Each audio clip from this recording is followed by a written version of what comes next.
Cher, I'm the founder of Birdie Gray, and we just launched some really fun new confetti balloons on the website. So they come in two sizes. This one is large. It's 18 inches and really festive. And then we have small, which is 12 inches. It's kind of like your standard size confetti balloon. Here's a tip that I'd love to share with you to get the most out of your confetti balloons so that you get evenly dispersed confetti around the balloon. So you start with the deflated balloon, which is filled with confetti, and pop it on an electric balloon pump.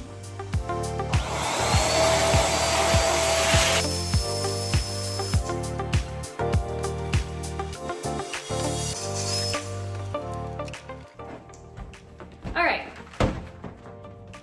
you have your confetti balloon like so. There's a lot of confetti in there. You want to give it a good shake, and sometimes it just doesn't stick to the side and it kind of pools at the bottom. Here's a tip.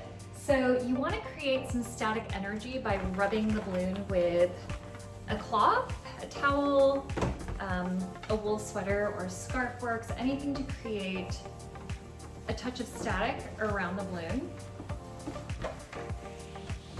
There we go. And then give it a good shake so that the confetti gets distributed around the balloon. And there you have it. Voila.